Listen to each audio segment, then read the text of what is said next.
रोजाना लोकनाथ टीवी का special programme prime मुद्दा देख रहे हो तुसी ते मैं हाँ लखविंदर सिंह मान लैके हाजिर हाँ पंजाब दी राजनीति दियां कुछ बड़ियां ते अहम खबरां गलबात करांगे अज दे इस प्रोग्राम दे विच नवजोत सिंह सिद्धू जिन्हां वल्लों की केजरीवाल दे एक बड़े झूठ का पर्दाफाश किया गया है जिसनों लैके कि उन्होंने वालों एक ट्वीट भी किया गया किहड़ा सी वो झूठ ते किस तरह का ट्वीट नवजोत सिंह सिद्धू दे वालों किया गया उस बारे गलबात करांगे नवीं बनी सरकार यानी कि आम आदमी पार्टी की सरकार वालों लोक हित दे विच अज दो बड़े फैसले लए गए ने दो इतिहासक फैसले लए गए ने सो इन्हां फैसलों के नाल किन्ना क पंजाबियों का फायदा होने लग्या है या फिर किन्ना क पंजाबियों का नुकसान हो गया इस बारे विस्तार के नाल चर्चा करांगे ते नाल ही नाल चर्चा करांगे एक बड़े धरने की भगवंत मान के घर के बाहर भगवंत मान के सपोर्टरां वालों ही एक बड़ा धरना लगा दिता गया भगवंत मान नूं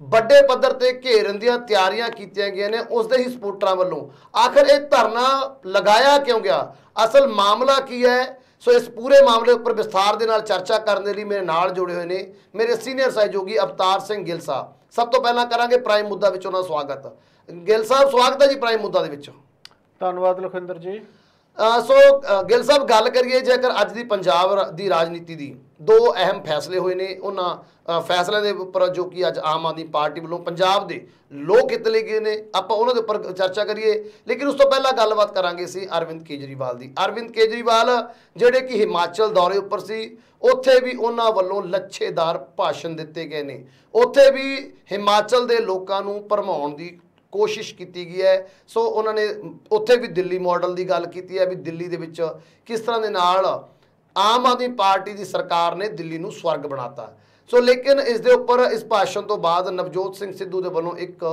ट्वीट किया गया है सो उस ट्वीट दे विच उन्होंने उन्होंने बड़े झूठ का पर्दाफाश किया है सो मैं गुजारिश करांगा साडी टैक्नीकल टीम नूं भी पहला तो आपां ओह ट्वीट दिखाइए भी आखिर ट्वीट दे विच नवजोत सिंह सिद्धू ने लिखिया की है सो नवजोत सिंह सिद्धू ने लिखा जेकर उन्होंने पंजाबी दे कन्वर्ट करके दसा कि तुसी झूठ बोलना बंद कदों करोगे अरविंद केजरीवाल जी इकल्ले एक जिले च 7 किसानां ने खुदकुशी की है 28 जिले च किसानां दी दुर्दशा की कल्पना करो कि तुसी एक परिवार नूं मिलन गए हो पंजाब प्रति तुहाडी जिम्मेवारी अते चिंता हुण कित्थे है किसानां नूं मुआवजे दा वादा कित्थे है तुसी जो प्रचार करदे हो उसका अभ्यास करो सो ये वो ट्वीट है जिसने कि पंजाब की राजनीति दे विच अज गर्मी लिया दी है गल करिए भी जेकर नवजोत सिंह सिद्धू वालों ये ट्वीट जो किया गया है उस भाषण तो बाद किया गया जिहड़ा भाषण उन्होंने अज हिमाचलियों नूं संबोधन करते हुए दिता सी मैं दस दवां कि इस दे नाल नाल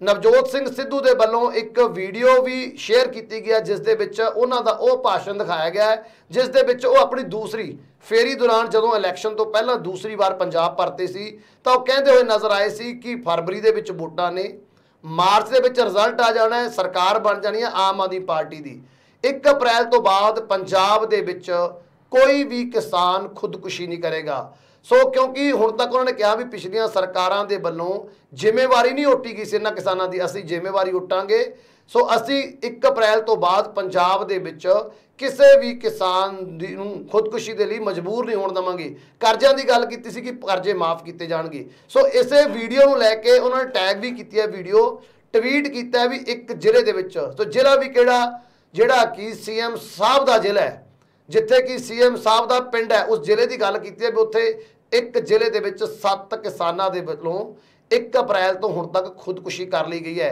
सो बड़ा सवाल उन्होंने चक्या गा एक बड़ा झूठ जिहड़ा कि अरविंद केजरीवाल ने पंजाब के किसानों नूं फसाउण दे लई बोलिया सी उहदे उपरों पर्दा चक दिता है सो असलियत दिखाउण की कोशिश की है भी भाई जिहड़े तुसीं गल कर रहे सी भी एक भी किसान खुदकुशी नहीं करूगा तो उन्होंने एक जिले की गल की है जिला भी वो जो जद्दी जिला गा सीएम साहब का उत्थे 7 किसानां वल्लों 20-22 दिनों के 7 किसानों वालों खुदकुशी हुई है तो बाकी पूरे पंजाब का की आलम होएगा सो गिल साहब किवें देख रहे हो इस ट्वीट नूं किन्नी सच्चाई है तो किन्ना बड़ा वो झूठ सी भी जिहड़ा कि अरविंद केजरीवाल वालों किसानों नूं भरमाउण दे लई बोलिया गया सी सचमुच ਕਿਸਾਨਾਂ ਦੇ ਪ੍ਰਤੀ ਵੱਡਾ ਝੂਠ ਸੀ, ਕਿਉਂਕਿ ਜੋ ਨਵਜੋਤ ਸਿੰਘ ਸਿੱਧੂ ਨੇ ਮੁੱਦਾ ਚੁੱਕਿਆ ਹੈ ਵੀ ਨਾ ਤਾਂ ਭਗਵੰਤ ਮਾਨ ਹੁਣ ਤੱਕ ਪਹੁੰਚੇ ਨੇ, ਨਾ ਫਿਰ ਕੇਜਰੀਵਾਲ ਸਾਹਿਬ ਜਿਹੜੇ ਬੜੇ ਸੰਜੀਦਾ ਹੋ ਕੇ ਗੱਲ ਕਹਿ ਰਹੇ ਸੀ ਵੀ ਅਸੀਂ ਕਿਸਾਨਾਂ ਨੂੰ ਖੁਦਕੁਸ਼ੀਆਂ ਨਹੀਂ ਕਰਨ ਦੇਵਾਂਗੇ। ਸੋ ਉਹਨਾਂ ਵੱਲੋਂ ਕੋਈ ਮੁਆਵਜ਼ਾ ਜਾਰੀ ਨਹੀਂ, ਮੁਆਵਜ਼ਾ ਬੜੀ ਦੂਰ ਦੀ ਗੱਲ ਹੈ। ਹੁਣ ਤੱਕ ਹਾਲ ਚਾਲ ਪੁੱਛਣ ਦੇ ਲਈ ਟਾਈਮ ਨਹੀਂ ਲੱਗਿਆ। ਕਿਵੇਂ ਦੇਖ ਰਹੇ ਹੋ ਉਸ ਵੱਡੇ ਝੂਠ ਨੂੰ ਜਿਹੜਾ ਕਿ ਨਵਜੋਤ ਸਿੰਘ ਸਿੱਧੂ ਵੱਲੋਂ ਟਵੀਟ ਕਰਕੇ ਤੇ ਨਾਲ ਵੀਡੀਓ ਟੈਗ ਕਰਕੇ ਪਰਦਾ ਚੁੱਕਿਆ ਗਿਆ ਜਿਸ ਝੂਠ ਤੋਂ? ਜੀ ਲਖਵਿੰਦਰ ਜੀ, ਦੇਖੋ ਬਿਲਕੁਲ ਇਸ ਗੱਲ ਦੇ ਵਿੱਚ ਕੋਈ ਦੋ ਰਾਏ ਨਹੀਂ ਹੈ ਕਿ ਜੋ ਟਵੀਟ ਨਵਜੋਤ ਸਿੰਘ ਸਿੱਧੂ ਹੋਰਾਂ ਵੱਲੋਂ ਕੀਤਾ ਗਿਆ ਇਹ ਬਿਲਕੁਲ ਸੱਚਾਈ ਹੈ। ਜੇਕਰ ਗੱਲ ਕਰ ਲਈਏ ਤਾਂ ਜਿਸ ਤਰ੍ਹਾਂ ਦੇ ਨਾਲ ਅਰਵਿੰਦ ਕੇਜਰੀਵਾਲ ਹੋਰਾਂ ਨੇ ਝੂਠ ਪਰੋਸੇ ਨੇ ਔਰ ਲਗਾਤਾਰ ਝੂਠ ਪਰੋਸੇ ਜਾ ਰਹੇ ਨੇ।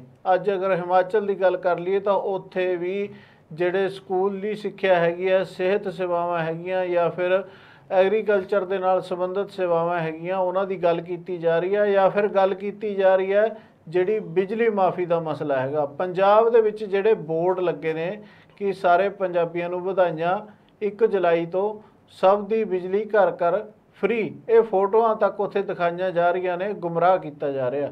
ਤਾਂ ਤੁਹਾਨੂੰ ਦੱਸ ਦੇਵਾਂ ਕਿ ਭਗਵੰਤ ਮਾਨ ਜਿਨ੍ਹਾਂ ਦੇ ਆਪਣੇ ਪਿੰਡ ਸਤੌਜ ਤੋਂ ਮਹਿਜ ਕੁਝ ਦੂਰ ਪਿੰਡ ਬਖਸ਼ੀਵਾਲਾ ਦੇ ਵਿੱਚ ਪਿਛਲੇ ਦਿਨੀ ਇੱਕ ਕਿਸਾਨ ਵੱਲੋਂ ਖੁਦਕੁਸ਼ੀ ਕੀਤੀ ਗਈ ਕਿਉਂਕਿ ਕਰਜ਼ੇ ਦੀ ਮਾਰ ਹੇਠ ਸੀ ਔਰ ਇਸ ਵਾਰ ਜਿਹੜੀ ਫਸਲ ਹੈਗੀ ਆ ਉਹ ਵੀ ਖਰਾਬ ਹੋ ਗਈ ਸੀ, ਕਣਕ ਦਾ ਦਾਣਾ ਸੁੰਗੜ ਗਿਆ ਸੀ। ਲੇਕਿਨ ਹਤਾਸ਼ ਹੋ ਗਿਆ, ਹਤਾਸ਼ ਹੋ ਕੇ ਜਦੋਂ ਕੋਈ ਰਸਤਾ ਨਜ਼ਰ ਨਹੀਂ ਆਇਆ ਤਾਂ ਖੁਦਕੁਸ਼ੀ ਕਰ ਲਈ ਗਈ। ਲੇਕਿਨ ਕਿੱਡੀ ਵੱਡੀ ਤਰਾਸਦੀ ਹੈ ਕਿ ਭਗਵੰਤ ਮਾਨ ਹੋਰਾਂ ਦੇ ਪਿੰਡ ਤੋਂ ਚੰਦ ਮਿੰਟ ਦੀ ਦੂਰੀ ਦੇ ਉੱਤੇ ਪਿੰਡ ਹੋਵੇ ਔਰ ਉੱਥੇ ਇੱਕ ਕਿਸਾਨ ਖੁਦਕੁਸ਼ੀ ਕਰ ਲੇ, ਮੁੱਖ ਮੰਤਰੀ ਦਾ ਆਪਣਾ ਜੱਦੀ ਜ਼ਿਲ੍ਹਾ ਹੋਵੇ ਔਰ ਮੁੱਖ ਮੰਤਰੀ ਨਾ ਪਹੁੰਚਣ। ਅਰਵਿੰਦ ਕੇਜਰੀਵਾਲ ਤਾਂ ਚਲੋ ਵਿਅਸਤ ਨੇ, ਉਹਨਾਂ ਨੂੰ ਤਾਂ ਸਮਾਂ ਨਹੀਂ ਹੈਗਾ ਕਿਉਂਕਿ ਹਿਮਾਚਲ ਦੀ ਚੋਣ ਵੀ ਜਿੱਤਣੀ ਹੈ ਤਾਂ ਸ਼ਿੱਦਤ ਦੇ ਨਾਲ ਲੱਗੇ ਹੋਏ ਨੇ। ਲੇਕਿਨ ਪੰਜਾਬ ਦਾ ਦਰਦ ਰੱਖਣ ਵਾਲੇ ਭਗਵੰਤ ਮਾਨ ਕਿੱਥੇ ਨੇ? ਕੀ ਉਹਨਾਂ ਨੂੰ ਇੱਕ ਵਾਰ ਵੀ ਇਹ ਗੱਲ ਨਹੀਂ ਸੁੱਝੀ ਕਿ ਮੇਰੇ ਗਵਾਂਢ ਦੇ ਵਿੱਚ ਇੱਕ ਕਰਜ਼ਈ ਕਿਸਾਨ ਵੱਲੋਂ ਜਿਹੜਾ ਕਿ 2 ਧੀਆਂ ਤੇ 1 ਪੁੱਤਰ ਦਾ ਬਾਪ ਸੀ, ਉਹਨੇ ਖੁਦਕੁਸ਼ੀ ਕਰ ਲਈ ਹੈ ਕਿ ਮੇਰਾ ਫਰਜ਼ ਨਹੀਂ ਬਣਦਾ ਕਿ ਮੈਂ ਉਸਦੇ ਘਰ ਜਾ ਕੇ ਉਸ ਦੇ ਨਾਲ ਦੁੱਖ ਸਾਂਝਾ ਕਰਾਂ।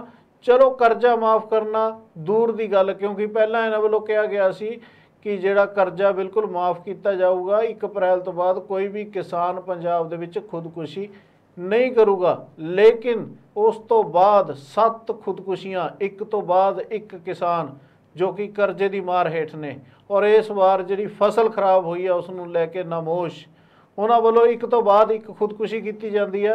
ਕੁਝ ਸੰਗਰੂਰ ਜ਼ਿਲ੍ਹੇ ਦੇ ਵਿੱਚ ਨੇ ਜੋ ਕਿ ਭਗਵੰਤ ਮਾਨ ਦਾ ਜੱਦੀ ਜ਼ਿਲ੍ਹਾ, ਕੁਝ ਮਾਨਸਾ ਦੇ ਵਿੱਚ ਨੇ।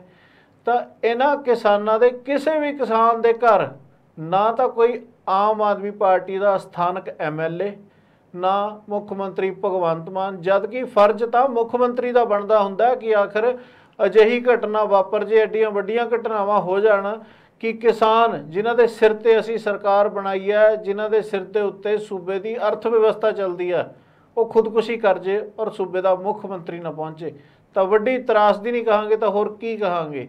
ਤਾਂ ਨਵਜੋਤ ਸਿੰਘ ਸਿੱਧੂ ਵੱਲੋਂ ਇਹਨਾਂ ਦੇ ਜਿਹੜੇ ਝੂਠ ਪਰੋਸੇ ਜਾ ਰਹੇ ਨੇ ਉਹਨਾਂ ਦੇ ਉੱਤੋਂ ਲਖਵਿੰਦਰ ਜੀ ਪਰਦਾ ਮੁਕੰਮਲ ਤੌਰ ਤੇ ਚੁੱਕ ਦਿੱਤਾ ਗਿਆ ਔਰ ਇਹ ਦੱਸਿਆ ਇਹਨਾਂ ਨੂੰ ਟਵੀਟ ਕਰਕੇ ਕਿ ਜੋ ਤੁਸੀਂ ਕਹਿੰਦੇ ਹੋ ਤੇ ਜੋ ਤੁਸੀਂ ਕਰਦੇ ਹੋ ਉਸ ਦੇ ਵਿੱਚ ਜ਼ਮੀਨ ਅਸਮਾਨ ਦਾ ਫਰਕ ਹੈ।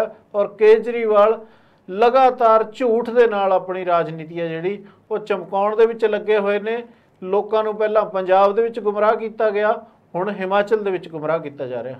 ਬਿਲਕੁਲ ਜੀ, ਬਿਲਕੁਲ। ਸੋ ਗੱਲ ਕਰੀਏ ਵੀ ਹਿਮਾਚਲ ਦੇ ਵਿੱਚ ਅੱਜ ਵੱਡੇ ਵੱਡੇ ਵਾਅਦੇ ਕਰਦੇ ਨਜ਼ਰ ਆਏ ਨੇ ਕਿ ਪੰਜਾਬ ਦੇ ਲੋਕਾਂ ਦੀ ਵਾਹ ਹੁਣ ਫੜਨਗੇ ਕੇਜਰੀਵਾਲ, ਕਿਉਂਕਿ ਟਵੀਟ ਵੀ ਆ ਚੁੱਕਿਆ ਹੈ। ਸੋ ਇਸ ਤੋਂ ਬਾਅਦ ਇਹ ਚਰਚਾ ਜ਼ਰੂਰ ਉੱਠਣ ਲੱਗੀ ਹੈ ਵੀ ਅਰਵਿੰਦ ਕੇਜਰੀਵਾਲ ਆਖਰ ਪੰਜਾਬ ਦੇ ਲੋਕਾਂ ਤੋਂ ਦੂਰ ਕਿਉਂ ਹੁੰਦੇ ਜਾ ਰਹੇ ਨੇ, ਕਿ ਸਿਰਫ ਔਰ ਸਿਰਫ ਪੰਜਾਬ ਦੇ ਲੋਕਾਂ ਦੀਆਂ ਵੋਟਾਂ ਤੱਕ ਹੀ ਉਹਨਾਂ ਨੂੰ ਮਤਲਬ ਸੀਗਾ। ਕਿਵੇਂ ਦੇਖ ਰਹੇ ਹੋ? ਕਿਉਂਕਿ ਨਵਜੋਤ ਸਿੰਘ ਸਿੱਧੂ ਜਿਨ੍ਹਾਂ ਉੱਪਰ ਲਗਾਤਾਰ ਇਹ ਇਲਜ਼ਾਮ ਲਗਾਏ ਜਾਂਦੇ ਨੇ ਜੀ ਕਿ ਉਹ ਬਿਨਾਂ ਗੱਲ ਤੋਂ ਬੋਲਦੇ ਰਹਿੰਦੇ ਨੇ, ਬੇਬਾਕ ਬੋਲਦੇ ਰਹਿੰਦੇ ਨੇ, ਉਹਨਾਂ ਦੇ ਡਾਇਲਾਗ ਨੂੰ ਲੈ ਕੇ ਵਿਰੋਧੀ ਪਾਰਟੀਆਂ ਆਪਣੀਆਂ ਪਾਰਟੀਆਂ ਵੀ ਘੇਰਦੇ ਰਹਿੰਦੇ ਨੇ।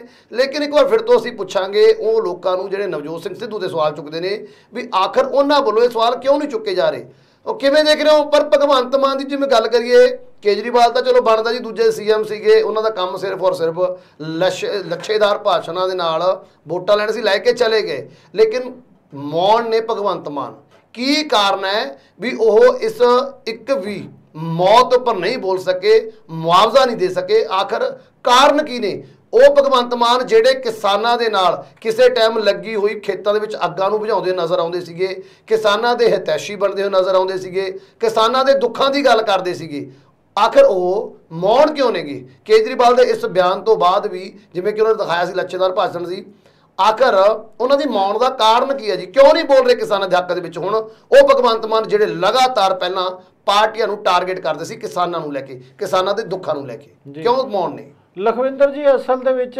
ਮਾਮਲਾ ਇਹ ਹੈਗਾ ਕਿ ਸਭ ਤੋਂ ਜਿਹੜਾ ਇਹਦੇ ਵਿੱਚ ਵੱਡੀ ਤਰਾਸਦੀ ਹੈ ਉਹ ਹੈ ਕਿ ਅਰਵਿੰਦ ਕੇਜਰੀਵਾਲ ਨੇ ਜਿਹੜੇ ਉਹਨਾਂ ਦਾ ਜਿਹੜਾ ਸੁਪਨਾ ਉਹ ਬਹੁਤ ਵੱਡਾ ਜਿਹੜਾ ਉਹਨਾਂ ਨੇ ਦੇਖਿਆ, ਉਹ ਸੁਪਨਾ ਦੇਖ ਬੈਠੇ ਨੇ ਕਿ ਮੈਂ ਭਾਰਤ ਦਾ ਪ੍ਰਧਾਨ ਮੰਤਰੀ ਬਣਨਾ, ਉਸ ਦੇ ਲਈ ਸਾਨੂੰ ਸਟੇਟਾਂ ਜਿੱਤਣੀਆਂ ਬਹੁਤ ਜ਼ਰੂਰੀ ਨੇ ਜੀ। ਤਾਂ ਦੂਜੇ ਪਾਸੇ ਭਗਵੰਤ ਮਾਨ ਨੇ ਲਗਾਤਾਰ ਇਹ ਗੱਲ ਸਾਰੇ ਪੰਜਾਬ ਦੇ ਵਿੱਚ ਪੰਜਾਬੀਆਂ ਨੂੰ ਵੀ ਸਮਝ ਆ ਚੁੱਕੀ ਹੈ ਕਿ ਕਿਸ ਤਰ੍ਹਾਂ ਦੇ ਪ੍ਰੈਸ਼ਰ ਦੇ ਥੱਲੇ ਭਗਵੰਤ ਮਾਨ ਕੰਮ ਕਰ ਰਹੇ ਨੇ। ਹੁਣ ਜਦੋਂ ਤੱਕ ਉਹਨਾਂ ਨੂੰ ਕਿਸੇ ਵੀ ਗੱਲ ਦੇ ਲਈ ਦਿੱਲੀ ਤੋਂ ਹਰੀ ਝੰਡੀ ਨਹੀਂ ਮਿਲਦੀ ਤਾਂ ਉਸ ਮਾਮਲੇ ਦੇ ਉੱਤੇ ਉਹ ਮੌਨ ਹੀ ਨਜ਼ਰ ਆਉਂਦੇ ਨੇ, ਕਿਉਂਕਿ ਜੇਕਰ ਭਗਵੰਤ ਮਾਨ ਇਸ ਮਸਲੇ ਦੇ ਉੱਤੇ ਬੋਲਦੇ ਤਾਂ ਇਹ ਮਸਲੇ ਹੋਰ ਵੀ ਵੱਡੇ ਹੋ ਜਾਣਾ ਸੀ। ਹੁਣ ਤਾਂ ਇਕੱਲੇ ਨਵਜੋਤ ਸਿੰਘ ਸਿੱਧੂ ਨੇ ਮਸਲਾ ਜਿਹੜਾ ਬੇਪਰਦ ਕੀਤਾ, ਲੇਕਿਨ ਫਿਰ ਹੋਰ ਵੀ ਜਿਹੜੇ ਵਿਰੋਧੀ ਹੈਗੇ ਨੇ ਪੰਜਾਬ ਦੇ ਵਿੱਚ ਤਾਂ ਉਹਨਾਂ ਨੇ ਵੀ ਇਹਨਾਂ ਨੂੰ ਨਿਸ਼ਾਨੇ ਦੇ ਉੱਤੇ ਲੈਣਾ ਸੀ ਕਿ ਆਖਰ ਤੁਸੀਂ ਆਪਣੀ ਕਾਰਗੁਜ਼ਾਰੀ ਕਿਸ ਤਰ੍ਹਾਂ ਦੀ ਦਿਖਾ ਰਹੇ ਹੋ। ਇੱਕ ਪਾਸੇ ਤੁਸੀਂ ਕਹਿ ਰਹੇ ਹੋ ਕਿ ਕੋਈ ਵੀ ਕਿਸਾਨ ਖੁਦਕੁਸ਼ੀ ਨਹੀਂ ਕਰੇਗਾ, ਤਾਂ ਦੂਜੇ ਪਾਸੇ 7 ਕਿਸਾਨ ਜਿਨ੍ਹਾਂ ਦੇ ਘਰਾਂ ਦੇ ਵਿੱਚ ਤੁਸੀਂ ਗਏ ਹੋ ਜਾਂ ਤੁਸੀਂ ਉਹਨਾਂ ਦੇ ਬਾਰੇ ਬਿਆਨ ਦਿੱਤਾ ਜਾਂ ਫਿਰ ਮੁਆਵਜ਼ੇ ਦੀ ਗੱਲ ਕੀਤੀ ਹੈ। ਮੁਆਵਜ਼ੇ ਦੀ ਗੱਲ ਤਾਂ ਚਲੋ ਬੜੀ ਦੂਰ ਦੀ ਗੱਲ ਹੈ ਕਿ ਤੁਸੀਂ ਦੁੱਖ ਸਾਂਝਾ ਕੀਤਾ, ਤਾਂ ਇਹਨਾਂ ਨੂੰ ਪਤਾ ਕਿ ਜੇਕਰ ਅਸੀਂ ਮੀਡੀਆ ਦੇ ਵਿੱਚ ਜਾਂ ਪਬਲਿਕ ਡੋਮੇਨ ਦੇ ਵਿੱਚ ਇਸ ਗੱਲ ਨੂੰ ਸਾਂਝਾ ਕੀਤਾ ਤਾਂ ਕਿਤੇ ਨਾ ਕਿਤੇ ਸਾਡੀ ਫਜੀਹਤ ਬੜੀ ਹੋਣੀ ਆ। ਲੇਕਿਨ ਨਵਜੋਤ ਸਿੰਘ ਸਿੱਧੂ ਦੇ ਇੱਕ ਟਵੀਟ ਨੇ ਸਾਰੇ ਪੰਜਾਬ ਦੇ ਸਾਹਮਣੇ ਇਹਨਾਂ ਦਾ ਜਿਹੜਾ ਝੂਠ ਫਰੇਬ ਹੈਗਾ ਉਸ ਨੂੰ ਨੰਗਾ ਕਰ ਦਿੱਤਾ ਜੀ। ਬਿਲਕੁਲ ਬਿਲਕੁਲ, ਨੰਗੇ ਤਾਂ ਬਿਲਕੁਲ ਹੋਏ ਨੇ, ਅਰਵਿੰਦ ਕੇਜਰੀਵਾਲ ਦਾ ਝੂਠ ਨੰਗਾ ਹੋਇਆ ਹੈ। ਤੇ ਪਰ ਦੂਸਰੀ ਗੱਲ ਇਹ ਹੈ ਕਿ ਉਹ ਤਾਂ ਚਲੋ ਬਾਹਰ ਹੀ ਲੋਕ ਸੀਗੇ। ਸਭ ਤੋਂ ਵੱਡੀ ਗੱਲ ਹੈ ਪੰਜਾਬ ਦਾ ਸਭ ਤੋਂ ਵੱਡਾ ਹਿਤੈਸ਼ੀ ਜਿਹੜਾ ਕਿ ਮੋਢੇ ਨਾਲ ਮੋਢਾ ਖੜਾ ਕਰਕੇ ਖੜਦਾ ਸੀ, ਮੋਢੇ ਨਾਲ ਮੋਢਾ ਜੋੜਦਾ ਸੀਗਾ ਕਿਸਾਨਾਂ ਦੇ ਨਾਲ, ਅਗਰ ਉਹ ਚੁੱਪ ਹੈ ਤਾਂ ਕਿਤੇ ਨਾ ਕਿਤੇ ਉਹਨਾਂ ਦੀ ਚੁੱਪ ਚੁਭੇਗੀ ਜ਼ਰੂਰ। ਸੋ ਦੂਸਰੀ ਗੱਲ ਕਰੀਏ ਭਗਵੰਤ ਮਾਨ ਦੀ, ਅੱਜ ਭਗਵੰਤ ਮਾਨ ਦੀ ਸਰਕਾਰ ਵੱਲੋਂ ਜਿਵੇਂ ਕਿ ਸਵੇਰ ਤੋਂ ਇੱਕ ਬ੍ਰੇਕ ਕੀਤਾ ਗਿਆ ਸੀ ਨਿਊਜ਼ ਨੂੰ ਕਿ ਵੱਡਾ ਇਤਿਹਾਸਿਕ ਫੈਸਲਾ ਲੈਣ ਜਾ ਰਹੇ ਨੇ ਕਿ ਟਰਾਂਸਪੋਰਟਰਾਂ ਦੇ ਲਈ। ਸੋ ਕਿਆਸ ਰਹੀਆਂ ਸੀ ਵੀ ਸ਼ਾਇਦ ਬਹੁਤ ਵੱਡੇ ਵੱਡੇ ਫੈਸਲੇ, ਇਤਿਹਾਸਿਕ ਫੈਸਲੇ, ਕਿਉਂਕਿ ਇਤਿਹਾਸਿਕ ਫੈਸਲਾ ਦੱਸਿਆ ਜਾ ਰਿਹਾ ਸੀ, ਵੱਡਾ ਫੈਸਲਾ ਦੱਸਿਆ ਸੀ। 2 ਫੈਸਲੇ ਆਏ ਨੇ ਜੀ। ਪਹਿਲਾਂ ਆਪਾਂ ਇੱਕ ਇੱਕ ਕਰਕੇ ਗੱਲ ਕਰੀਏ। ਪਹਿਲਾ ਫੈਸਲੇ ਦੀ ਗੱਲ ਕਰਾਂਗੇ ਜਿਹੜਾ ਟਰਾਂਸਪੋਰਟਰਾਂ ਦੇ ਲਈ ਆਇਆ।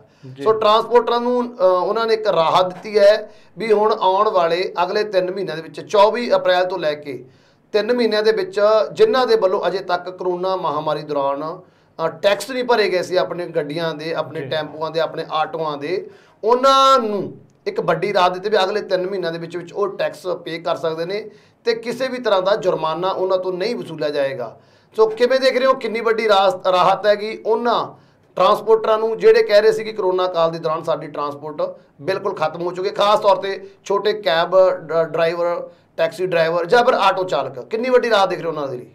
ਦੇਖੋ ਲਖਵਿੰਦਰ ਜੀ, ਜੇਕਰ ਗੱਲ ਕਰ ਲਈਏ ਇਸ ਰਾਹਤ ਨੂੰ ਦੇਖੀਏ ਤਾਂ ਇਹ ਰਾਹਤ ਹੈ ਜਿਹੜੀ ਕੋਈ ਬਾਹਲੀ ਵੱਡੀ ਨਹੀਂ ਜਾਪਦੀ ਹੈਗੀ। ਦੇਖੋ ਜਿਸ ਤਰ੍ਹਾਂ ਦੇ ਨਾਲ ਪ੍ਰਚਾਰਿਆ ਗਿਆ ਸੀ, ਅੱਜ ਸਵੇਰੇ ਇੱਕ ਬਹੁਤ ਵੱਡੇ ਧਮਾਕੇ ਦੇ ਤੌਰ ਤੇ ਇੱਕ ਟਵੀਟ ਕੀਤਾ ਗਿਆ ਸੀ ਕਿ ਬਹੁਤ ਵੱਡਾ ਫੈਸਲਾ ਜਿਹੜਾ ਉਹ ਹੋਣ ਜਾ ਰਿਹਾ। ਚਲੋ ਟੈਕਸ ਦੇ ਵਿੱਚ ਛੋਟ ਦਿੱਤੀ ਹੈ, ਚਲੋ ਕੋਈ ਨਾ ਕੋਈ ਫਾਇਦਾ ਤਾਂ ਹੋਏਗਾ। ਜੇਕਰ ਜੁਰਮਾਨਿਆਂ ਦੇ ਨਾਲ ਭਰਨਾ ਪੈਂਦਾ ਤਾਂ ਸ਼ਾਇਦ ਉਹਨਾਂ ਨੂੰ ਔਖਾ ਹੋ ਜਾਂਦਾ। ਲੇਕਿਨ ਜੇਕਰ ਸਰਕਾਰ ਵਾਕਈ ਸੰਜੀਦਾ ਸੀ ਇਸ ਮਸਲੇ ਦੇ ਉੱਤੇ ਤਾਂ ਕਰੋਨਾ ਮਹਾਮਾਰੀ ਦੌਰਾਨ ਜਿਹੜੇ ਕੈਬ ਡਰਾਈਵਰ ਤੇ ਆਟੋ ਚਾਲਕ ਨੇ ਜਾਂ ਫਿਰ ਜਿਹੜੇ ਟੈਂਪੂ ਟਰੈਵਲਰ ਵਗੈਰਾ ਜਿਹੜੇ ਵੱਡੀਆਂ ਗੱਡੀਆਂ ਚਲਾਉਂਦੇ ਨੇ ਉਹ ਆਪਣੀਆਂ ਕਿਸ਼ਤਾਂ ਨਹੀਂ ਭਰ ਸਕੇ। ਉਹਨਾਂ ਦੀਆਂ ਗੱਡੀਆਂ ਨੇ ਜਿਹੜੀਆਂ ਉਹ ਅੱਜ ਵੀ ਬੈਂਕਾਂ ਦੇ ਵਿੱਚ ਖੜੀਆਂ ਹੋਈਆਂ ਨੇ, ਉਹਨਾਂ ਤੋਂ ਫੜ ਲਈਆਂ ਗਈਆਂ ਜਿਹੜੇ ਰਿਕਵਰੀ ਵਾਲੇ ਨੇ, ਤਾਂ ਉਹਨਾਂ ਦੇ ਲਈ ਵੀ ਕੋਈ ਕਦਮ ਚੁੱਕਦੇ, ਕਿਉਂਕਿ ਉਹਨਾਂ ਦੇ ਲਈ ਕੋਈ ਵੀ ਕਦਮ ਨਹੀਂ ਚੁੱਕਿਆ ਗਿਆ। ਇਹ ਜਿਹੜਾ ਸਿਰਫ ਕਦਮ ਚੁੱਕਿਆ ਗਿਆ ਜੁਰਮਾਨਿਆਂ 'ਚ ਛੋਟ ਦਿੱਤੀ ਗਈ ਹੈ, ਔਰ ਇਹ ਵੀ ਇਸ ਲਈ ਚੁੱਕਿਆ ਗਿਆ ਤਾਂ ਕਿ ਜਿਹੜਾ ਸਰਕਾਰ ਦਾ ਖਜ਼ਾਨਾ ਉਹਨੂੰ ਭਰਿਆ ਜਾ ਸਕੇ, ਕਿਉਂਕਿ ਬਹੁਤ ਸਾਰੇ ਟੈਕਸ ਨੇ ਜਿਹੜੇ ਪੈਂਡਿੰਗ ਪਏ ਨੇ। ਤਾਂ ਟੈਕਸਾਂ 'ਚ ਰਾਹਤ ਇਸ ਲਈ ਦਿੱਤੀ ਗਈ ਹੈ ਤਾਂ ਕਿ ਜਿਹੜੇ ਟਰਾਂਸਪੋਰਟਰ ਨੇ ਟੈਕਸ ਭਰ ਦੇਣ। ਔਰ ਇਹ ਲੱਗਦਾ ਟਰਾਂਸਪੋਰਟਰਾਂ ਨੂੰ ਜ਼ਰੂਰ ਇਹ ਲੱਗੂਗਾ ਕਿ ਉਹਨਾਂ ਦਾ ਵੱਡਾ ਫਾਇਦਾ ਹੋ ਗਿਆ, ਲੇਕਿਨ ਜਿਨ੍ਹਾਂ ਦੇ ਰੁਜ਼ਗਾਰ ਚਲੇ ਗਏ, ਜਿਨ੍ਹਾਂ ਦੀਆਂ ਗੱਡੀਆਂ ਚਲੀਆਂ ਗਈਆਂ ਬੈਂਕਾਂ ਕੋਲ, ਉਹਨਾਂ ਦੇ ਲਈ ਤਾਂ ਇਹ ਫੈਸਲਾ ਜਿਹੜਾ ਕੋਈ ਮਾਇਨੇ ਨਹੀਂ ਰੱਖਦਾ। ਲੇਕਿਨ ਜਿਹੜੇ ਟਰਾਂਸਪੋਰਟਰ ਹਲੇ ਤੱਕ ਆਪਣੀ ਟਰਾਂਸਪੋਰਟ ਬਚਾ ਕੇ ਬੈਠੇ ਹੋਏ ਸੀ, ਲੇਕਿਨ ਉਹਨਾਂ ਵੱਲੋਂ ਸਰਕਾਰ ਦਾ ਟੈਕਸ ਨਹੀਂ ਭਰਿਆ ਗਿਆ ਸੀ, ਉਹਨਾਂ ਦੇ ਲਈ ਇਹ ਜ਼ਰੂਰ ਰਾਹਤ ਵਾਲੀ ਖਬਰ ਹੈ। ਜੀ ਬਿਲਕੁਲ। ਇੱਕ ਫੈਸਲਾ ਅੱਜ ਹੋਰ ਬੜਾ ਇਤਿਹਾਸਕ ਫੈਸਲਾ ਲਿਆ ਗਿਆ, ਜਿਹਦੇ ਨਾਲ ਰੁਜ਼ਗਾਰ ਨੂੰ ਲੈ ਕੇ ਬੜੀ ਵੱਡੀ ਗੱਲ ਉੱਠੀ ਹੈ। ਸੋ ਉਹ ਫੈਸਲਾ ਸੀ ਜਗਾੜੂ ਰੇਹੜੀਆਂ ਦੇ ਉੱਪਰ ਪੂਰਨ ਤੌਰ ਤੇ ਪਾਬੰਦੀ। ਜੀ, ਜਗਾੜੂ ਰੇਹੜੀਆਂ ਜਿਹੜੀ ਕਿ ਤਕਰੀਬਨ ਆਪਾਂ ਕਹੀਏ ਪੰਜਾਬ ਦੇ ਵਿੱਚ 40 ਤੋਂ 50 ਹਜ਼ਾਰ ਚੁੱਲ੍ਹੇ ਚਲਾ ਰਹੀਆਂ ਨੇ, ਉਹ ਜਗਾੜੂ ਰੇਹੜੀਆਂ ਜਿਹਨਾਂ ਨੇ 40 ਤੋਂ 50 ਹਜ਼ਾਰ ਗਰੀਬ ਪਰਿਵਾਰਾਂ ਨੂੰ ਰੁਜ਼ਗਾਰ ਦਿੱਤਾ ਹੋਇਆ ਸੀ, ਰੋਟੀ ਦਾ ਸਾਧਨ ਬਣੀਆਂ ਹੋਈਆਂ ਸੀ, ਉਹਨਾਂ ਉੱਪਰ ਅੱਜ ਇੱਕ ਤਾਨਾਸ਼ਾਹੀ ਫਰਮਾਨ ਸੁਣਾ ਦਿੱਤਾ ਗਿਆ ਵੀ ਇਨ ਬਿਨ ਦਿਨ ਤੋਂ ਹੀ, ਭਾਵ ਕਿ ਅੱਜ ਹੁਕਮ ਹੋਇਆ ਤੇ ਨਾਲ ਹੀ ਨਾਲ ਉਹਦੇ ਉੱਪਰ ਤਾਮੀਰ ਸ਼ੁਰੂ ਹੋ ਚੁੱਕੀ ਹੈ। ਇਹਨਾਂ ਨੂੰ ਜ਼ਬਤ ਕਰਨਾ ਸ਼ੁਰੂ ਕੀਤਾ ਗਿਆ। ਫਰੀਦਕੋਟ ਦੇ ਵਿੱਚ ਚਲਾਨ ਵੀ ਸ਼ੁਰੂ ਹੋ ਚੁੱਕੇ ਨੇ। ਸੋ ਜੋ ਪਹਿਲਾ ਚਲਾਨ ਕੱਟਿਆ ਗਿਆ ਸੀ ਇੱਕ ਰੇਹੜੀ ਵਾਲੇ ਦਾ, ਉਹ ਕਹਿੰਦੇ 3 ਧੀਆਂ ਦਾ ਪਿਓ ਹੈ, ਪਰਿਵਾਰ ਬਹੁਤ ਗਰੀਬ ਹੈ। ਸੋ ਕਿਵੇਂ ਦੇਖ ਰਹੇ ਹੋ ਇਸ ਦੂਸਰੇ ਫੈਸਲੇ ਨੂੰ, ਜਿੱਥੇ ਕਿ ਜਗਾੜੂ ਰੇਹੜੀਆਂ ਦੇ ਉੱਪਰ ਪੂਰਨ ਤੌਰ ਤੇ ਪਾਬੰਦੀ ਲਾਈ ਗਈ ਹੈ? ਇਸ ਦੇ ਨਾਲ ਗਰੀਬ ਤਬਕੇ ਦੇ ਉੱਪਰ ਕਿਸ ਤਰ੍ਹਾਂ ਦਾ ਪ੍ਰਭਾਵ ਪੈ ਰਿਹਾ? ਦੇਖੋ ਲਖਵਿੰਦਰ ਜੀ, ਇਹਦੇ ਵਿੱਚ ਤਾਂ ਕੋਈ ਤਰਕ ਵਾਲੀ ਜਾਂ ਕੋਈ ਗੱਲ ਹੀ ਨਹੀਂ ਹੈਗੀ ਇਸ ਤਰ੍ਹਾਂ ਦੀ, ਕਿਉਂਕਿ ਇਹਦੇ ਨਾਲ ਤਾਂ ਸਿੱਧਾ ਹੀ ਸਾਫ਼ ਹੋ ਗਿਆ ਕਿ ਜਿਹੜੇ ਇਹ 45 ਤੋਂ 50 ਹਜ਼ਾਰ ਜਿਹੜੇ ਲੋਕ ਆਪਣਾ ਘਰ ਚਲਾ ਰਹੇ ਸੀ ਜਾਂ ਫਿਰ ਆਪਣਾ ਰੁਜ਼ਗਾਰ ਚਲਾ ਰਹੇ ਸੀ, ਆਪਣੇ ਬੱਚੇ ਪਾਲ ਰਹੇ ਸੀ, ਉਹਨਾਂ ਦੇ ਤਾਂ ਸਿੱਧੇ ਸਿੱਧੇ ਚੁੱਲ੍ਹੇ ਹੀ ਠੰਡੇ ਹੋ ਗਏ ਨੇ ਨਾ। ਕਿਉਂਕਿ ਦੇਖੋ ਕੱਲ ਇਹ ਜਿਹੜਾ ਪੱਤਰ ਹੈ ਜਾਰੀ ਹੁੰਦਾ, ਲੇਕਿਨ ਅੱਜ ਉਸ 'ਤੇ ਕਾਰਵਾਈ ਸ਼ੁਰੂ ਹੋ ਜਾਂਦੀ ਹੈ।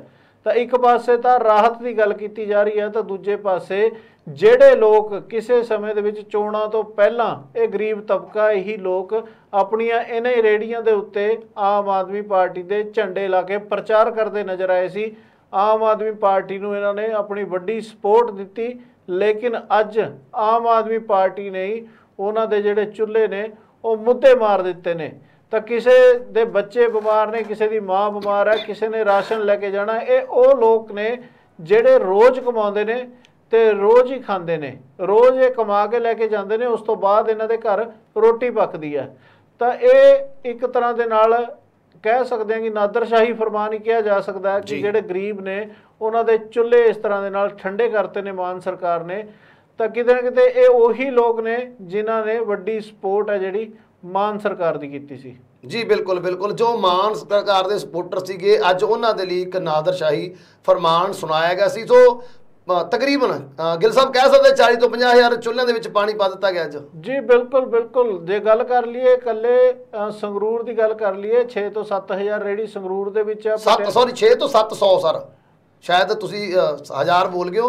6 ਤੋਂ 700 ਰੇਹੜੀ ਤਕਰੀਬਨ ਹੈ ਜੋ ਸੰਗਰੂਰ ਦੀ ਗੱਲ, ਸੰਗਰੂਰ ਦੀ 6-700। ਤਾਂ ਜਿਹੜੇ ਦੂਜੇ ਸ਼ਹਿਰ ਨੇ ਉਹਨਾਂ ਦੇ ਵਿੱਚ ਇਸ ਤੋਂ ਵੀ ਜ਼ਿਆਦਾ ਨੇ। ਪਟਿਆਲੇ ਦੀ ਗੱਲ ਕਰ ਲਈਏ, ਪਟਿਆਲੇ ਦੇ ਵਿੱਚ ਘੱਟੋ ਘੱਟ 2000-2500 ਰੇਹੜੀ ਇਹੋ ਜਿਹੀ ਚੱਲਦੀ ਹੈ, ਜਿਹੜੇ ਆਮ ਲੋਕਾਂ ਦਾ ਜਿਹੜੇ ਘਰ ਚਲਾਉਂਦੀ ਹੈ, ਉਹਦੇ ਬੱਚਿਆਂ ਦੇ ਮੂੰਹ 'ਚ ਰੋਟੀ ਪਾਉਂਦੀ ਹੈ, ਉਹਨਾਂ ਦੇ ਬੱਚਿਆਂ ਦੀ ਸਕੂਲ ਦੀ ਫੀਸ ਭਰੀ ਜਾਂਦੀ ਹੈ, ਜਾਂ ਫਿਰ ਉਹ ਰੋਜ਼ ਕਮਾ ਕੇ ਰੋਜ਼ ਖਾਣ ਵਾਲਾ ਤਬਕਾ ਇਹ, ਜਿਸ ਦੇ ਨਾਲ ਭਗਵੰਤ ਮਾਨ ਸਰਕਾਰ ਨੇ ਵੱਡਾ ਧੱਕਾ ਕਰ ਦਿੱਤਾ, ਕਿਉਂਕਿ ਹੁਣ ਉਹਨਾਂ ਦਾ ਸੜਕਾਂ ਦੇ ਉੱਤੇ ਚੱਲਣਾ ਮੁਹਾਲ ਹੋ ਗਿਆ। ਲੇਕਿਨ ਜਿਹੜਾ ਵੀ ਸੜਕ ਦੇ ਉੱਤੇ ਨਿਕਲੇਗਾ ਤਾਂ ਉਹਦੇ ਚਲਾਨ ਵੀ ਨੇ ਜਿਹੜੇ ਉਹ ਬਹੁਤ ਮੋਟੇ ਕੀਤੇ ਜਾ ਰਹੇ ਨੇ, ਜਿਹੜੇ ਕਿ ਉਹ ਭਰ ਨਹੀਂ ਸਕਦੇ। ਤੇ ਦੂਜੇ ਪਾਸੇ ਨਾਲ ਹੀ ਇੱਕ ਹੋਰ ਹੁਕਮ ਵੀ ਜਾਰੀ ਕਰ ਦਿੱਤਾ ਗਿਆ ਕਿ ਇਹਨਾਂ ਦੀਆਂ ਜਿਹੜੀਆਂ ਰੇਹੜੀਆਂ ਜੇਕਰ ਸੜਕ 'ਤੇ ਮਿਲਦੀਆਂ ਨੇ ਇਹ, ਤਾਂ ਇਹਨਾਂ ਨੂੰ ਬੌਂਡ ਕਰ ਦਿੱਤਾ ਜਾਵੇ, ਕਿਉਂਕਿ ਕਾਨੂੰਨਨ ਤੌਰ ਤੇ ਇਹ ਨਜਾਇਜ਼ ਤੌਰ ਤੇ ਬਣਾਈਆਂ ਗਈਆਂ ਨੇ। ਕਾਨੂੰਨ ਦੇ ਵਿੱਚ ਕਿਸੇ ਤਰ੍ਹਾਂ ਦੇ ਵਹੀਕਲ ਦੀ ਮੋਡੀਫਿਕੇਸ਼ਨ ਨਹੀਂ ਕੀਤੀ ਜਾ ਸਕਦੀ। ਬਿਲਕੁਲ ਜੀ ਬਿਲਕੁਲ। ਸੋ ਇਹ ਤੁਸੀਂ ਗੱਲ ਦੱਸਿਆ ਨਾਦਰਸ਼ਾਹੀ ਫਰਮਾਨ ਹੋਇਆ, ਇਹਦੇ ਵਿਰੁੱਧ ਲਾਮਬੰਦ ਹੋਏ ਨਜ਼ਰ ਆ ਰਹੇ ਨੇਗੇ ਜਗਾੜੂ ਰੇਹੜੀਆਂ ਵਾਲੇ। ਸੋ ਉਹਨਾਂ ਦੇ ਵੱਲੋਂ ਅੱਜ ਇੱਕ ਵੱਡਾ ਧਰਨਾ ਦਿੱਤਾ ਗਿਆ ਭਗਵੰਤ ਮਾਨ ਦੇ ਘਰ ਦੇ ਬਾਹਰ। ਹਜ਼ਾਰਾਂ ਸੈਂਕੜਿਆਂ ਦੀ ਗਿਣਤੀ ਦੇ ਵਿੱਚ ਰੇਹੜੀਆਂ ਉਹਨਾਂ ਦੇ ਘਰ ਦੇ ਅੱਗੇ ਲਗਾ ਦਿੱਤੇ ਗਏ ਨੇ। ਸੋ ਉਹਨਾਂ ਨੇ ਕਿਹਾ ਵੀ ਇਹ ਤਾਂ ਸਾਡੇ ਨਾਲ ਸ਼ਰੇਆਮ ਧੱਕਾ ਹੋਇਆ, ਕਿਉਂਕਿ ਸਾਡਾ ਇਹ ਰੁਜ਼ਗਾਰ ਨੇ, ਸਾਡੇ ਬੱਚਿਆਂ ਦੇ ਮੂੰਹ ਦੇ ਵਿੱਚੋਂ ਨਿਵਾਲਾ ਖੋਣ ਦੀ ਕੋਸ਼ਿਸ਼ ਕੀਤੀ ਗਈ ਹੈ। ਕਿਵੇਂ ਦੇਖ ਰਹੇ ਹੋ? ਇੱਕ ਵੱਡਾ ਧਰਨਾ ਅੱਜ ਭਾਵੇਂ ਕਿ ਸੰਗਰੂਰ ਤੋਂ ਸ਼ੁਰੂ ਹੋ ਚੁੱਕਿਆ ਹੈ। ਸੰਗਰੂਰ ਦੇ ਵਿੱਚ ਭਗਵੰਤ ਮਾਨ ਦੇ ਘਰ ਦੇ ਬਾਹਰ ਇਹ ਵੱਡੇ ਪੱਧਰ ਦੇ ਉੱਪਰ ਰੇਹੜੀਆਂ ਖੜੀਆਂ ਕਰ ਦਿੱਤੀਆਂ ਗਏ ਨੇ। ਕਿਵੇਂ ਦੇਖ ਰਹੇ ਹੋ ਆਉਣ ਵਾਲੇ ਦਿਨਾਂ ਦੇ ਵਿੱਚ ਕੀ ਇਹ ਜੋ ਸੰਘਰਸ਼ ਸ਼ੁਰੂ ਹੋਇਆਗਾ ਰੇਹੜੀ ਵਾਲਿਆਂ ਵੱਲੋਂ, ਜਗਾੜੂ ਰੇਹੜੀ ਵਾਲਿਆਂ ਵੱਲੋਂ, ਪੂਰੇ ਪੰਜਾਬ 'ਚ ਫੈਲੇਗਾ? ਬਿਲਕੁਲ ਲਖਵਿੰਦਰ ਜੀ, ਦੇਖੋ ਜਿਸ ਤਰ੍ਹਾਂ ਦੀ ਅੱਜ ਗੱਲ, ਜਿਸ ਤਰ੍ਹਾਂ ਦੀਆਂ ਤਸਵੀਰਾਂ ਸਾਹਮਣੇ ਆਈਆਂ ਨੇ ਸੰਗਰੂਰ ਤੋਂ, ਤਾਂ 2500 ਤੋਂ 3000 ਰੇਹੜੀ ਹੈ ਜਿਹੜੀ ਉੱਥੇ ਪਹੁੰਚ ਚੁੱਕੀ। ਆਸ-ਪਾਸ ਦੇ ਇਲਾਕਿਆਂ ਤੋਂ ਵੀ ਜਿਹੜੀਆਂ ਉੱਥੇ ਖੜੀਆਂ ਕਰ ਦਿੱਤੀਆਂ ਗਈਆਂ ਨੇ, ਔਰ ਉੱਥੇ ਇੱਕ ਸੰਘਰਸ਼ ਕਮੇਟੀ ਦਾ ਗਠਨ ਵੀ ਕਰ ਲਿੱਤਾ ਗਿਆ ਜੀ। ਔਰ ਦੂਜੇ ਪਾਸੇ ਮੈਂ ਤੁਹਾਨੂੰ ਦੱਸਾਂ, ਬਰਨਾਲੇ ਦੇ ਵਿੱਚ ਵੀ ਅੱਜ ਇੱਕ ਬਹੁਤ ਵੱਡਾ ਪ੍ਰਦਰਸ਼ਨ ਹੋਇਆ ਜਿੱਥੇ ਮੀਤ ਹੇਅਰ ਨੇ ਜੋ ਕਿ ਸਿੱਖਿਆ ਮੰਤਰੀ ਉਹਨਾਂ ਨੂੰ PWD ਰੈਸਟ ਹਾਊਸ ਦੇ ਵਿੱਚ ਘੇਰਨ ਦੀ ਵੀ ਕੋਸ਼ਿਸ਼ ਕੀਤੀ ਗਈ ਹੈ, ਲੇਕਿਨ ਪੁਲਿਸ ਵੱਲੋਂ ਇਸ ਨੂੰ ਅਸਫਲ ਕਰ ਦਿੱਤਾ ਗਿਆ। ਲੇਕਿਨ ਉੱਥੇ ਵੀ ਆਉਣ ਵਾਲੇ ਦਿਨਾਂ ਦੇ ਵਿੱਚ ਜਿਹੜਾ ਕਿਹਾ ਗਿਆ ਕਿ ਵੱਡਾ ਜਿਹੜਾ ਸੰਘਰਸ਼ ਆ ਉਹ ਵਿੱਢਿਆ ਜਾਵੇਗਾ। ਤਾਂ ਹੋਰ ਸ਼ਹਿਰਾਂ ਤੋਂ ਵੀ ਤਸਵੀਰਾਂ ਸਾਹਮਣੇ ਆ ਰਹੀਆਂ ਨੇ ਜਿੱਥੇ ਵੱਡਾ ਵਿਰੋਧ ਸ਼ੁਰੂ ਹੋ ਚੁੱਕਿਆ। ਤਾਂ ਸੰਗਰੂਰ ਦੇ ਵਿੱਚ ਐਲਾਨ ਕਰ ਦਿੱਤਾ ਉਹਨਾਂ ਨੇ ਕਿ ਕੋਈ ਵੀ ਰੇਹੜੀ ਟੈਂਪੂ 2 ਦਿਨ ਤਾਂ ਮੁਕੰਮਲ ਹੜਤਾਲ ਕਰ ਦਿੱਤੀ ਹੈ ਕਿ ਕੋਈ ਚੱਲਣ ਨਹੀਂ ਦਿੱਤਾ ਜਾਊਗਾ, ਚਾਹੇ ਉਹ ਗੈਸ ਸਿਲੰਡਰ ਵਾਲਾ ਹੋਵੇ, ਚਾਹੇ ਉਹ ਸਬਜ਼ੀ ਵਾਲਾ ਹੋਵੇ ਜਾਂ ਫਿਰ ਕੋਈ ਵੀ ਹੋਵੇ, ਕੋਈ ਰੇਹੜੀ ਹੋਵੇ, 4 ਪਹੀਆ ਰੇਹੜੀ ਹੋਵੇ, ਕਿਸੇ ਤਰ੍ਹਾਂ ਦੀ ਕੋਈ ਰੇਹੜੀ ਜਾਂ ਟੈਂਪੂ ਨਹੀਂ ਚੱਲਣ ਦਿੱਤਾ ਜਾਊਗਾ। ਇਹ ਸੰਘਰਸ਼ ਕਮੇਟੀ ਨੇ ਅੱਜ ਫੈਸਲਾ ਲਿਆ ਜਿਹੜੇ ਕਿ ਭਗਵੰਤ ਮਾਨ ਦੇ ਘਰ ਦੇ ਬਾਹਰ ਇਕੱਠੇ ਹੋਏ ਨੇ, ਜਿਹੜੇ ਕਿ ਕਿਸੇ ਸਮੇਂ ਭਗਵੰਤ ਮਾਨ ਦੇ ਘਰ ਦੇ ਬਾਹਰ ਇਕੱਠੇ ਪਹਿਲਾਂ ਵੀ ਹੁੰਦੇ ਸੀ ਲੇਕਿਨ ਉਸ ਸਮੇਂ ਨਾਰੇ ਜਿੰਦਾਬਾਦ ਦੇ ਲੱਗਦੇ ਸੀ, ਲੇਕਿਨ ਅੱਜ ਇਕੱਠੇ ਹੋਏ ਨੇ ਤਾਂ ਅੱਜ ਨਾਰੇ ਮੁਰਦਾਬਾਦ ਦੇ ਲੱਗੇ ਨੇ। ਸੋ 1 ਮਹੀਨੇ ਦੇ ਵਿੱਚ ਬੜਾ ਪਰਿਵਰਤਨ ਹੋਣ ਦਾ ਲੱਗ ਰਿਹਾ ਪੰਜਾਬ ਦੇ ਲੋਕਾਂ ਦੇ ਵਿੱਚ। ਬਦਲਾ ਕਹਿ ਸਕਦੇ ਹਾਂ, ਬਦਲਾ, ਕਿਉਂਕਿ ਬਦਲਾਅ ਦੇ ਲਈ ਤਾਂ ਸਰਕਾਰ ਚੁਣੀ ਗਈ ਸੀ। ਸੋ ਗਿੱਲ ਸਾਹਿਬ ਦੂਸਰੀ ਗੱਲ ਇਹ ਹੈ ਵੀ ਇੱਕ ਪਾਸੇ ਤਾਂ ਸਰਕਾਰ ਕਹਿ ਰਹੀ ਸੀ ਅਸੀਂ ਬਦਲਾਅ ਲੈ ਕੇ ਆਵਾਂਗੇ, ਲੋਕਾਂ ਨੂੰ ਰੁਜ਼ਗਾਰ ਦੇਵਾਂਗੇ, ਫਿਰ ਕੀ ਕਾਰਨ ਹੋਇਆ ਵੀ ਕੀ ਕੋਈ ਨੀਤੀ ਨਹੀਂ ਬਣਾਈ ਜਾ ਸਕਦੀ ਸੀ ਇਸ ਨੂੰ ਲੈ ਕੇ ਵੀ ਚਲ ਮੰਨਦੇ ਹਾਂ ਜਗਾੜੂ ਰੇਹੜੀਆਂ ਨੇ ਉਹਨੂੰ ਲੈ ਕੇ ਕੋਈ ਨੀਤੀ ਲਿਆਉਂਦੇ, ਕੋਈ ਰਜਿਸਟ੍ਰੇਸ਼ਨ ਕਰ ਦਿੰਦੇ। ਇੱਕੋ ਝਟਕੇ ਦੇ ਵਿੱਚ ਰੁਜ਼ਗਾਰ ਦੇਣ ਦੀ ਗੱਲ ਕਰਨ ਲਈ ਸਰਕਾਰ ਨੇ 40 ਤੋਂ 50 ਹਜ਼ਾਰ ਬੇਰੁਜ਼ਗਾਰ ਕਰਤੇ ਲੋਕ ਪੰਜਾਬ ਦੇ। ਅਗਰ ਇਸ ਤਰ੍ਹਾਂ ਦਾ ਵਤੀਰਾ ਇਹਨਾਂ ਗਰੀਬਾਂ ਨਾਲ ਕਿਉਂ? ਦੇਖੋ ਲਖਵਿੰਦਰ ਜੀ, ਜਦੋਂ ਵੀ ਧੱਕਾ ਹੋਇਆ ਉਹ ਤਾਂ ਗਰੀਬਾਂ ਦੇ ਨਾਲ ਹੀ ਹੋਇਆ ਨਾ। ਅੱਜ 2 ਫੈਸਲੇ ਹੋਏ ਨੇ, ਵੱਡੇ ਟਰਾਂਸਪੋਰਟਰਾਂ ਨੂੰ ਤਾਂ ਰਾਹਤ ਦਿੱਤੀ ਲੇਕਿਨ ਜਿਹੜੇ ਗਰੀਬ ਸੀਗੇ ਉਹਨਾਂ ਦੇ ਚੁੱਲ੍ਹੇ ਹੀ ਇਹਨਾਂ ਨੇ ਮੁੱਦੇ ਮਾਰਤੇ ਜੀ। ਤਾਂ ਹੁਣ ਦੇਖੋ ਇਹਦੇ ਵਿੱਚ ਕੋਈ ਨੀਤੀ ਵੀ ਬਣਾਈ ਜਾ ਸਕਦੀ ਸੀ, ਕੋਈ ਵੱਡੀ ਗੱਲ ਨਹੀਂ ਸੀ। ਦੇਖੋ ਜਿਸ ਤਰ੍ਹਾਂ ਦੇ ਨਾਲ ਹਵਾਲਾ ਦਿੱਤਾ ਗਿਆ, ਜਿਹੜਾ ਕਾਨੂੰਨ ਦੇ ਵਿੱਚ ਕਿਹਾ ਗਿਆ ਕਿ ਜਿਸ ਤਰ੍ਹਾਂ ਦੇ ਨਾਲ NGT ਦੇ ਹੁਕਮ ਨੇ, NGT ਨੇ ਕਿਹਾ ਕਿ ਪੋਲਿਊਸ਼ਨ ਕਰਦੇ ਨੇ ਪੁਰਾਣੇ ਵਾਹਨ ਨੇ, ਜਾਂ ਫਿਰ ਇੱਕ ਹੋਰ ਪਲੀ ਲਈ ਗਈ ਹੈ ਕਿ ਜ਼ਿਆਦਾ ਮੋਟਰਸਾਈਕਲ ਨੇ ਜਿਹੜੇ ਚੋਰੀ ਦੇ ਨੇ, ਜਿਹੜੇ ਇਹਨਾਂ ਰੇਹੜੀਆਂ ਦੇ ਉੱਤੇ ਜੋੜ ਕੇ ਰੇਹੜੀਆਂ ਬਣਾ ਲਈਆਂ ਗਈਆਂ, ਨਾ ਇਹਨਾਂ ਦਾ ਕੋਈ ਰਜਿਸਟ੍ਰੇਸ਼ਨ ਨੰਬਰ ਹੈ। ਸੋ ਗਿੱਲ ਸਾਹਿਬ ਮੈਂ ਤੁਹਾਨੂੰ ਥੋੜਾ ਰੋਕਣਾ ਚਾਹਾਂਗਾ, ਇੱਕ ਬ੍ਰੇਕ ਹੋਈ ਹੈ ਨਿਊਜ਼। ਸੋ ਸਾਡੇ ਸੂਤਰਾਂ ਤੋਂ ਸਾਡੇ ਖਬਰ ਪਹੁੰਚੀ ਹੈ ਵੀ ਮਾਨ ਸਰਕਾਰ ਇਸ ਫੈਸਲੇ ਦੇ ਉੱਪਰ ਨਾਰਾਜ਼ ਨਜ਼ਰ ਆ ਰਹੇ ਨੇ। ਸੋ ਇਸ ਦੇ ਲਈ ਉਹਨਾਂ ਨੇ ਟਰਾਂਸਪੋਰਟ ਵਿਭਾਗ ਤੋਂ ਉਹਨਾਂ ਨੇ ਕਿਹਾ ਵੀ ਟਰਾਂਸਪੋਰਟ ਵਿਭਾਗ ਤੋਂ ਇੱਕ ਜਵਾਬ ਤਲਬੀ ਕੀਤੀ ਗਈ ਹੈ ਵੀ ਜਿਹੜਾ ਇਹ ਰੇਹੜੀ ਵਾਲੇ ਦੇ ਜਗਾੜੂ ਰੇਹੜੀ ਵਾਲੇ ਦੇ ਖਿਲਾਫ ਫੈਸਲਾ ਆਏਗਾ ਉਹਦੇ ਉੱਪਰ ਭਗਵੰਤ ਮਾਨ ਨਾਰਾਜ਼ ਹੋ ਰਹੇ ਨੇ ਤੇ ਉਹਨਾਂ ਨੇ ਟਰਾਂਸਪੋਰਟ ਵਿਭਾਗ ਤੋਂ ਜਵਾਬ ਤਲਬੀ ਕੀਤੀ ਹੈ। ਕਿਵੇਂ ਦੇਖ ਰਹੇ ਹੋ ਇਸ ਫੈਸਲੇ ਨੂੰ? ਲਖਵਿੰਦਰ ਜੀ, ਬੜਾ ਹਾਸੋਹੀਣਾ ਫੈਸਲਾ, ਹਾਸੋਹੀਣੀ ਬ੍ਰੇਕਿੰਗ ਮੈਨੂੰ ਲੱਗ ਰਹੀ ਹੈ ਇਹ। ਦੇਖੋ ਟਰਾਂਸਪੋਰਟ ਵਿਭਾਗ ਕਦੇ ਵੀ DGP ਪੰਜਾਬ ਨੂੰ ਸਿੱਧਾ ਨਹੀਂ ਲਿਖ ਸਕਦਾ। ਜੇਕਰ ਗੱਲ ਕਰੀਏ ਤਾਂ ਇਹ ਜਿਹੜਾ ਵਿਭਾਗ ਹੈਗਾ ਇਹ ਗ੍ਰਹਿ ਮੰਤਰੀ ਦੇ ਅੰਡਰ ਆਉਂਦਾ, ਗ੍ਰਹਿ ਮੰਤਰਾਲੇ ਦੇ ਅੰਡਰ ਆਉਂਦਾ ਜੀ। ਤਾਂ ਗ੍ਰਹਿ ਮੰਤਰਾਲਾ ਕਿਸ ਕੋਲ ਹੈ? ਗ੍ਰਹਿ ਮੰਤਰਾਲਾ ਭਗਵੰਤ ਮਾਨ ਹੋਰਾਂ ਦੇ ਕੋਲ ਹੈ। ਤਾਂ ਜੇਕਰ ਇਹ ਹੁਕਮ ਹੋਇਆ, ਬੇਸ਼ੱਕ ਟਰਾਂਸਪੋਰਟ ਵਿਭਾਗ ਨੇ ਕੀਤਾ ਹੋਵੇ, ਤਾਂ ਗਿਆ ਤਾਂ ਗ੍ਰਹਿ ਮੰਤਰਾਲੇ ਦੇ ਵਿੱਚੋਂ ਹੋ ਕੇ ਆ ਨਾ। ਤਾਂ ਕੀ ਭਗਵੰਤ ਮਾਨ ਸਾਹਿਬ ਨੂੰ ਇਸ ਦੀ ਜਾਣਕਾਰੀ ਨਹੀਂ ਸੀ? ਤਾਂ ਇਹ ਤਾਂ ਦੇਖੋ ਇੱਕ ਤਰ੍ਹਾਂ ਦੇ ਨਾਲ ਇਹ ਜਿਹੜਾ ਸੰਘਰਸ਼ ਖੜਾ ਹੋ ਗਿਆ, ਬਹੁਤ ਵੱਡਾ ਸੰਘਰਸ਼ ਵਿੱਢਿਆ ਗਿਆ ਜਿਹੜਾ ਭਗਵੰਤ ਮਾਨ ਸਰਕਾਰ ਦੇ ਖਿਲਾਫ ਜਿਹੜੀ ਇਹ ਲਾਮਬੰਦੀ ਹੋ ਗਈ ਹੈ। ਅੱਜ ਪਤਾ ਲੱਗ ਗਿਆ ਹੋਣਾ ਸਰਕਾਰ ਨੂੰ ਵੀ, ਕਿਉਂਕਿ ਇਹਨਾਂ ਦੇ CID ਦੇ ਇੰਟੈਲੀਜੈਂਸ ਦੇ ਬੰਦੇ ਮਿੰਟ ਤੋਂ ਪਹਿਲਾਂ ਪਹੁੰਚ ਜਾਂਦੇ ਨੇ ਜਿੱਥੇ ਕੋਈ ਧਰਨਾ ਪ੍ਰਦਰਸ਼ਨ ਹੁੰਦਾ। ਖਾਸ ਕਰਕੇ ਜਦੋਂ ਮੁੱਖ ਮੰਤਰੀ ਦੇ ਘਰ ਦੇ ਬਾਹਰ ਧਰਨਾ ਪ੍ਰਦਰਸ਼ਨ ਹੋਵੇ ਤਾਂ ਇਹ ਸਾਰੀਆਂ ਗੱਲਾਂ ਮਿੰਟੋ ਮਿੰਟੀ ਸਰਕਾਰ ਤੱਕ ਪਹੁੰਚਾ ਦਿੱਤੀਆਂ ਜਾਂਦੀਆਂ ਨੇ ਬਿਨਾਂ ਕਿਸੇ ਦੇਰੀ ਦੇ। ਤਾਂ ਹੁਣ ਭਗਵੰਤ ਮਾਨ ਨੂੰ ਲੱਗਣ ਲੱਗ ਪਿਆ ਕਿ ਫੈਸਲਾ ਤਾਂ ਲੈ ਲਿਆ, ਲੱਗਦਾ ਗਲਤ ਲੈ ਲਿਆ। ਤਾਂ ਹੁਣ ਇਸੇ ਕਰਕੇ ਖੁਦ ਡਿਨਾਈ ਕਰਦੇ ਨਜ਼ਰ ਆਉਂਦੇ ਨੇ, ਜਦ ਕਿ ਪੁਲਿਸ ਦੇ DGP ਨੂੰ ਅਗਰ ਕੋਈ ਆਰਡਰ ਦੇ ਸਕਦਾ ਹੈ, ਅਗਰ ਕੋਈ ਕੁਝ ਕਹਿ ਸਕਦਾ ਹੈ ਜਾਂ ਫਿਰ ਕੋਈ ਹੁਕਮ ਦੇ ਸਕਦਾ ਹੈ ਤਾਂ ਉਹ ਸਿਰਫ ਗ੍ਰਹਿ ਮੰਤਰਾਲਾ, ਔਰ ਗ੍ਰਹਿ ਮੰਤਰਾਲਾ ਖੁਦ ਭਗਵੰਤ ਮਾਨ ਹੋਰਾਂ ਕੋਲ ਹੈ। ਇਹ ਟਰਾਂਸਪੋਰਟ ਡਿਪਾਰਟਮੈਂਟ ਦੀ ਜਿਹੜੀ ਗੱਲ ਕੀਤੀ ਜਾ ਰਹੀ ਹੈ ਤਾਂ ਇਹ ਇੱਕ ਤਰ੍ਹਾਂ ਦੇ ਨਾਲ ਲੋਕਾਂ ਦੀਆਂ ਅੱਖਾਂ ਦੇ ਵਿੱਚ ਘੱਟਾ ਪਾਉਣ ਵਾਲੀ ਗੱਲ ਹੈ। ਬਿਲਕੁਲ ਜੀ, ਬਿਲਕੁਲ। ਲੱਗਦਾ ਵੀ ਇੱਕ ਵਾਰ ਫਿਰ ਤੋਂ ਯੂ ਟਰਨ ਲੈਂਦੇ ਹੋਏ ਨਜ਼ਰ ਆਏ ਨੇ। ਇਹ ਲੱਗਦਾ ਭਗਵੰਤ ਮਾਨ ਸਾਹਿਬ ਦੀ ਫਿਤਰਤ ਬਣ ਚੁੱਕੀ ਵੀ ਯੂ ਟਰਨ ਬੜੀ ਜਲਦੀ ਲੈ ਲੈਂਦੇ ਨੇ।